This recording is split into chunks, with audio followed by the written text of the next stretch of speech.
Hello दोस्तों, कहानियों की दुनिया में आप सभी का स्वागत है। आज हम सुनेंगे मुंशी प्रेमचंद जी द्वारा लिखित कहानी गुप्त धन। यह कहानी एक ऐसे व्यक्ति की कहानी है जो अपने जीवन में गुप्त धन की खोज करता है और इस खोज में उसका लालच किस तरह उसे प्रभावित करता है। तो आइए सुनते हैं इस कहानी को। बाबू हरिदास का ईंटों का पजामा शहर से मिला हुआ था। आसपास के देहातों से सैकड़ों स्त्री पुरुष लड़के नित आते और पजामे से ईंट सिर पर उठाकर ऊपर कतारों से सजाते। एक आदमी पजामे के पास एक टोकरी में कौड़िया लिए बैठा रहता था। मजदूरों को ईंटों की संख्या के हिसाब से कौड़िया बांटता। ईंटें जितनी ही ज्यादा होती उतनी ही ज्यादा कौड़िया मिलती। इस लोभ में बहुत से मजदूर बूते के बाहर काम करते। वृद्धों और बालकों को ईंटों के बोझ से अकड़े हुए देखना बहुत ही करुणाजनक दृश्य था। कभी कभी बाबू हरिदास स्वयं आकर कौड़ी वाले के पास बैठ जाते और ईंटें लादने को प्रोत्साहित करते। यह दृश्य तब और भी दारुण हो जाता था जब ईंटों की कोई असाधारण आवश्यकता आ पड़ती। उसमें मजूरी दूनी कर दी जाती और मजूर लोग अपनी सामर्थ्य से दूनी ईंटें लेकर चलते। एक एक पग उठाना कठिन हो जाता। उन्हें सिर से पैर तक पसीने में डूबे, पजामे की राख चढ़ाए, ईंटों का एक पहाड़ सिर पर रखे बोझ से दबे देखकर ऐसा जान पड़ता था मानो लोभ का भूत उन्हें जमीन पर पटक कर उनके सिर पर सवार हो गया है। सबसे करुण दशा एक छोटे लड़के की थी जो सदैव अपनी अवस्था के लड़कों से दुगनी ईंटें उठाता और सारे दिन अविश्रांत परिश्रम और धैर्य के साथ अपने काम में लगा रहता। उसके मुख पर ऐसी दीनता छाई रहती थी। उसका शरीर इतना कृष्ण और दुर्बल था कि उसे देखकर दया आ जाती थी। और लड़के बनिए की दुकान से गुड़ लाकर खाते। कोई सड़क पर जाने वाले इक्को और हवा गाड़ियों की बहार देखता और कोई व्यक्तिगत संग्राम में अपनी जीवा और बाहु के जौहर दिखाता। लेकिन इस गरीब लड़के को अपने काम से काम था। उसमें लड़कपन की न चंचलता थी, न शरारत, न खिलाड़ीपन, यहाँ तक कि उसके ओठों पर कभी हंसी भी न आती थी। बाबू हरिदास को उसकी दशा पर दया आती। कभी कभी कौड़ी वाले को इशारा करते कि उसे हिसाब से अधिक कौड़िया दे दो। कभी कभी वे उसे कुछ खाने को दे देते। एक दिन उन्होंने उस लड़के को बुलाकर अपने पास बैठाया और उससे समाचार पूछने लगे। ज्ञात हुआ कि उसका घर पास ही के गांव में है। घर में एक वृद्धा माता के सिवा कोई नहीं है और वह वृद्धा भी किसी पुराने रोग से ग्रस्त रहती है। घर का सारा भार इसी लड़के के सिर था। कोई उसे रोटियां बनाकर देने वाला भी न था। शाम को जाता तो अपने हाथों से रोटियां बनाता और अपनी माँ को खिलाता था। जाति का ठाकुर था। किसी समय उसका कुल धन धान्य संपन्न था। लेन देन होता था और शक्कर का कारखाना चलता था। कुछ जमीन भी थी, किंतु भाइयों की स्पर्धा और विद्वेष ने उसे इतनी हीना अवस्था को पहुंचा दिया कि अब रोटियों के लाले थे। लड़के का नाम मगन सिंह था। हरिदास ने पूछा, गांव वाले तुम्हारी कुछ मदद नहीं करते? मगन, वाह, उनका वश चले तो मुझे मार डाले। सब समझते हैं कि मेरे घर में रुपए गड़े हैं। हरिदास ने उत्सुकता से पूछा, पुराना घराना है, कुछ न कुछ तो होगा ही। तुम्हारी माँ ने इस विषय में तुमसे कुछ नहीं कहा? मगन, बाबूजी, नहीं, एक पैसा भी नहीं। रुपए होते तो अम्मा इतनी तकलीफ क्यों उठाती? बाबू हरिदास मगन सिंह से इतने प्रसन्न हुए कि मजूरों की श्रेणी से उठाकर अपने नौकरों में रख लिया। उसे कौड़िया बांटने का काम दिया और पजामे में मुंशी जी को ताकीद कर दी कि उसे कुछ पढ़ना लिखना सिखाइए। अनाथ के भाग्य जाग उठे। मगन सिंह बड़ा कर्तव्यशील और चतुर लड़का था। उसे कभी देर न होती, कभी नागा न होता। थोड़े ही दिनों में उसने बाबू साहब का विश्वास प्राप्त कर लिया। लिखने पढ़ने में भी कुशल हो गया। बरसात के दिन थे, पजामे में पानी भरा हुआ था, कारोबार बंद था।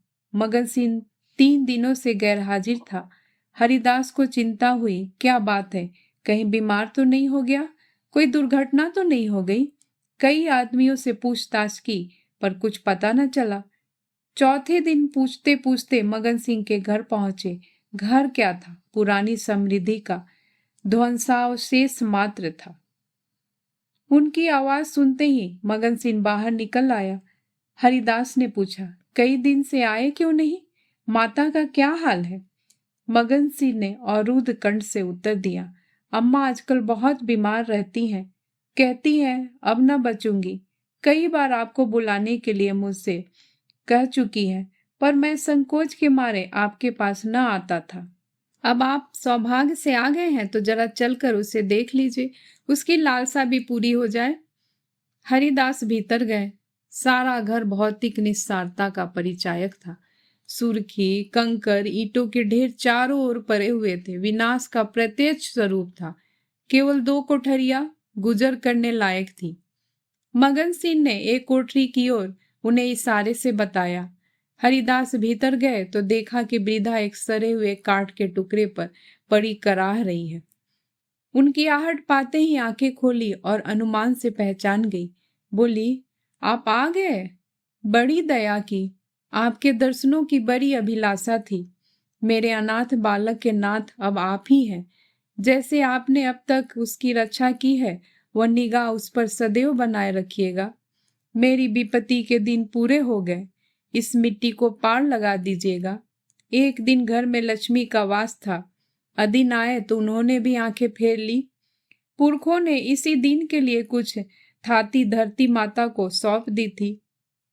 उसका बीजक बड़े यत्न से रखा था, पर बहुत दिनों से उसका कहीं पता न लगता था। मगन के पिता ने बहुत खोजा पर न पा सके। नहीं तो हमारी दशा इतनी हीन न होती। आज 3 दिन हुए मुझे वह बीजक आप रद्दी कागजों में मिल गया। तब से उसे छिपा कर रखे हुए हूँ। मगन बाहर है। मेरे सिराने जो संदूक रखी है उसी में वह बीजक है। उसमें सब बातें लिखी है। उसी से ठिकाने का भी पता चलेगा। अवसर मिले तो उसे खुदवा डालिएगा। मगन को दे दीजिएगा। यही कहने के लिए आपको बार बार बुलवाती थी। आपके सिवा मुझे किसी पर विश्वास न था। संसार से धर्म उठ गया है। किसकी नियत पर भरोसा किया जाए? हरिदास ने बीजक का समाचार किसी से न कहा। नियत बिगड़ गई। दूध में मक्खी पर गई। बीजक से ज्ञात हुआ कि धन उस घर से 500 डग पश्चिम की ओर एक मंदिर के चबूतरे के नीचे है। हरिदास धन को भोगना चाहते थे, पर इस तरह की किसी को कानो कान खबर न हो। काम कष्ट साध्य था। नाम पर धब्बा लगने की प्रबल आशंका थी, जो संसार में सबसे बड़ी यंत्रणा है। कितनी घोर नीचता थी। जिस अनाथ की रक्षा की, जिसे बच्चे की भांति पाला, उसके साथ विश्वासघात। कई दिनों तक आत्मवेदना की पीड़ा सहते रहे। अंत में कुतर्कों ने विवेक को परास्त कर दिया। मैंने कभी धर्म का परित्याग नहीं किया और न कभी करूंगा। क्या कोई ऐसा प्राणी भी है जो जीवन में एक बार भी विचलित न हुआ हो? यदि है तो वह मनुष्य नहीं, देवता है। मैं मनुष्य हूँ। मुझे देवताओं की पंक्ति में बैठने का दावा नहीं है। मन को समझाना बच्चे को फुसलाना है। हरिदास सांझ को सैर करने के लिए घर से निकल जाते। जब चारों ओर सन्नाटा छा जाता तो मंदिर के चबूतरे पर आ बैठते और एक कुदाली से उसे खोदते। दिन में 2-1 बार इधर उधर ताक झांक करते कि कोई चबूतरे के पास खड़ा तो नहीं है। रात की निस्तब्धता में उन्हें अकेले बैठे ईंटों को हटाते हुए उतना ही भय होता था जितना किसी भ्रष्ट वैष्णव को आमिष भोजन से होता है। चबूतरा लंबा चौड़ा था। उसे खोदते 1 महीना लग गया और अभी आधी मंजिल भी तय न हुई। इन दिनों उनकी दशा उस पुरुष की सी थी जो कोई मंत्र जगा रहा हो। चित्त पर चंचलता छाई रहती। आंखों की ज्योति तीव्र हो गई थी। बहुत गुमसुम रहते, मानो ध्यान में हो। किसी से बातचीत न करते। अगर कोई छेड़ कर बात करता तो झुंझला पड़ते। पजावे की ओर बहुत कम जाते। विचारशील पुरुष थे। आत्मा बार बार इस कुटिल व्यापार से भागती। निश्चय करते कि अब चबूतरे की ओर न जाऊंगा, पर संध्या होते ही उन पर एक नशा सा छा जाता। बुद्धि विवेक का अपहरण हो जाता। जैसे कुत्ता मार खाकर थोड़ी देर के बाद टुकड़े की लालच में जा बैठता है, वही दशा उनकी थी। यहाँ तक कि दूसरा मास भी व्यतीत हुआ। अमावस्या की रात थी। हरिदास मलिन हृदय में बैठे हुए कालिमा की भांति चबूतरे पर बैठे हुए थे। आज चबूतरा खुद जाएगा, जरा देर तक और मेहनत करनी पड़ेगी। कोई चिंता नहीं। घर में लोग चिंतित हो रहे होंगे, पर अभी निश्चित हुआ जाता है कि चबूतरे के नीचे क्या है। पत्थर का तहखाना निकल गया तो मैं समझ जाऊंगा कि धन अवश्य होगा। तहखाना न मिले तो मालूम हो जाएगा कि सब धोखा ही धोखा है। कहीं सचमुच तहखाना न मिले तो बड़ी दिल लगी हो, मुफ्त में उल्लू बनूं, पर नहीं। कुदाली खटखट बोल रही है। हाँ, पत्थर की चट्टान है। उन्होंने टटोल कर देखा, भ्रम दूर हो गया। चट्टान थी, तहखाना मिल गया। लेकिन हरिदास खुशी से उछले कूदे नहीं। आज वे लौटे तो सिर में दर्द था। समझे थकान है, लेकिन यह थकान नींद से न गई। रात को ही उन्हें जोर से बुखार हो गया। 3 दिन तक ज्वर में पड़े रहे। किसी दवा से फायदा न हुआ। इस रुग्ण अवस्था में हरिदास को बार बार भ्रम होता था, कहीं यह मेरी तृष्णा का दंड तो नहीं है। जी में आता था मगन सिंह को बीजक दे दूं और क्षमा की याचना करूं, पर भंडाफोर होने का भय मुंह बंद कर देता था। न जाने ईशा के अनुयायी अपने पादरियों के सम्मुख कैसे अपने जीवन भर के पापों की कथा सुनाया करते थे। हरिदास की मृत्यु के पीछे यह बीजक उनके सुपुत्र प्रभुदास के हाथ लगा। बीजक मगन सिंह के पुरखों का लिखा हुआ है, इसमें लेश मात्र भी संदेह न था। लेकिन उन्होंने सोचा पिताजी ने कुछ सोचकर ही इस मार्ग पर पग रखा होगा। वे कितने नीति परायण, कितने सत्यवादी पुरुष थे। उनकी नियत पर कभी किसी को संदेह नहीं हुआ। जब उन्होंने इस आचार को घृणित नहीं समझा तो मेरी क्या गिनती है। कहीं यह धन हाथ आ जाए तो कितने सुख से जीवन व्यतीत हो। शहर के रईसों को दिखा दूं कि धन का सदुपयोग क्यों कर होना चाहिए। बरो बरो का सिर नीचा कर दूं, कोई आंखें न मिला सके। इरादा पक्का हो गया। शाम होते ही वे घर से बाहर निकले। वही समय था, वही चौकन्नी आंखें थी और वही तेज कुदाली थी। ऐसा ज्ञात होता था मानो हरिदास की आत्मा इस नए वेश में अपना काम कर रही है। चबूतरे का धरातल पहले ही खुद चुका था। अब संगीन तहखाना था। जोरों को हटाना कठिन था। पुराने जमाने का पक्का मसाला था। कुल्हाड़ी उचट उचट कर लौट आती थी। कई दिनों में ऊपर की दरारें खुली, लेकिन चट्टानें जरा भी न हिली। तब वह लोहे की छड़ से काम लेने लगे, लेकिन कई दिनों तक जोर लगाने पर भी चट्टानें न खिसकी। सब कुछ अपने ही हाथों करना था। किसी से सहायता न मिल सकती थी। यहाँ तक कि फिर वही अमावस्या की रात आई। प्रभुदास को जोर लगाते 12 बज गए और चट्टानें भाग रेखाओं की भांति अटल थी। पर आज इस समस्या को हल करना आवश्यक था। कहीं तहखाने पर किसी की निगाह पड़ जाए तो मेरे मन की लालसा मन ही में रह जाए। वह चट्टान पर बैठकर सोचने लगे, क्या करूं। बुद्धि कुछ काम नहीं करती। सहसा उन्हें एक युक्ति सूझी, क्यों न बारूद से काम लूं। इतने अधीर हो रहे थे कि कल पर इस काम को न छोड़ सके। सीधे बाजार की तरफ चले। 2 मील का रास्ता हवा की तरह तय किया, पर वहां पहुंचे तो दुकानें बंद हो चुकी थी। आतिशबाज हीले करने लगा। बारूद इस समय नहीं मिल सकती, सरकारी हुक्म नहीं है। तुम कौन हो, इस वक्त बारूद लेकर क्या करोगे। न भैया, कोई वारदात हो जाए तो मुफ्त में बंधा बंधा फिरूं, तुम्हें कौन पूछेगा। प्रभुदास की शांति वृत्ति कभी इतनी कठिन परीक्षा में न पड़ी थी। वे अंत तक अनुनय विनय ही करते रहे। यहाँ तक कि मुद्राओं की सुरीली झनकार ने उसे वशीभूत कर दिया। प्रभुदास यहाँ से चले तो धरती पर पांव न पड़ते थे। रात के 2 बजे थे। प्रभुदास मंदिर के पास पहुंचे। चट्टानों की दराजों में बारूद रख पलीता लगा दिया और दूर भागे। एक क्षण में बड़े जोर का धमाका हुआ। चट्टान उड़ गई। अंधेरा गार सामने था, मानो कोई पिशाच उन्हें निगल जाने के लिए मुंह खोले हुए है। प्रभात का समय था। प्रभुदास अपने कमरे में लेटे हुए थे। सामने लोहे के संदूक में 10,000 पुरानी मुहरें रखी हुई थी। उनकी माता सिराहने बैठी पंखा जल रही थी। प्रभुदास ज्वर की ज्वाला से जल रहे थे। करवटें बदलते थे, कराहते थे, हाथ पांव पटकते थे, पर आंखें लोहे के संदूक की ओर लगी हुई थी। इसी में उनके जीवन की आशाएं बंद थी। मगन सिंह अब पजावे का मुंशी था, उसी घर में रहता था। आकर बोला, पजावे चलिएगा, गाड़ी तैयार कराऊं?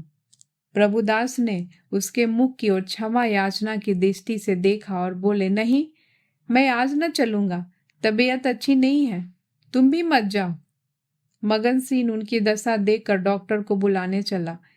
10 बजते बजते प्रभुदास का मुख पीला पड़ गया, आंखें लाल हो गई। माता ने उसकी ओर देखा तो शोक से विहल हो गई। बाबू हरिदास की अंतिम दशा उनकी आंखों में फिर गई। जान पड़ता था यह वही शोक घटना की पुनरावृत्ति है। यह देवताओं की मनौतियां मना रही थी, किंतु प्रभुदास की आंखें उसी लोहे के संदूक की ओर लगी हुई थी जिस पर उन्होंने अपनी आत्मा अर्पण कर दी थी। उनकी स्त्री आकर उनके पैताने बैठ गई और बिलख बिलख कर रोने लगी। प्रभुदास की आंखों से भी आंसू बह रहे थे, पर वे आंखें उसी लोहे के संदूक की ओर निराशापूर्ण भाव से देख रही थी। डॉक्टर ने आकर देखा, दवा दी और चला गया, पर दवा का असर उल्टा हुआ। प्रभुदास के हाथ पांव सर्द हो गए, मुख निस्तेज हो गया, हृदय की गति मंद हो गई, पर आंखें संदूक की ओर से न हटती। मोहल्ले के लोग जमा हो गए। पिता और पुत्र के स्वभाव और चरित्र पर टिप्पणियां होने लगी। दोनों शील और विनय के पुतले थे, किसी को भूल कर भी कड़ी बात न कही। प्रभुदास का संपूर्ण शरीर ठंडा हो गया था, प्राण था तो केवल आंखों में। वे अब भी उसी लोहे के संदूक की ओर सतृष्ण भाव से देख रही थी। घर में कोहराम मचा हुआ था। दोनों महिलाएं पछाड़े खा खा कर गिरती थी। मोहल्ले की स्त्रियां उन्हें समझाती थी। अन्य मित्रगण आंखों पर रुमाल जमाए हुए थे। जवानी की मौत संसार का सबसे करुण, सबसे अस्वाभाविक और भयंकर दृश्य है। यह वज्रघात है, विधाता की निर्दय लीला है। प्रभुदास का सारा शरीर प्राणहीन हो गया था, पर आंखें जीवित थी। वे अब भी उसी संदूक की ओर लगी हुई थी। जीवन ने तृष्णा का रूप धारण कर लिया था। सांस निकलती है पर आस नहीं निकलती। इतने में मगन सिंह आकर खड़ा हो गया। प्रभुदास की निगाह उस पर पड़ी। ऐसा जान पड़ा मानो उसके शरीर में फिर रक्त का संचार हुआ। अंगों में स्फूर्ति के चिन्ह दिखाई दिए। इशारे से अपने मुंह के निकट बुलाया, उसके कान में कुछ कहा। एक बार लोहे के संदूक की ओर इशारा किया और आंखें उलट गई, प्राण निकल गए। दोस्तों, इस कहानी को सुनने के लिए आपका बहुत बहुत धन्यवाद। दोस्तों, अगर आपको ये कहानी अच्छी लगी हो तो प्लीज़ मेरे चैनल को लाइक एंड सब्सक्राइब करना मत भूलिएगा। मैं फिर हाजिर होंगी एक नई कहानी के साथ। तब तक के लिए नमस्कार।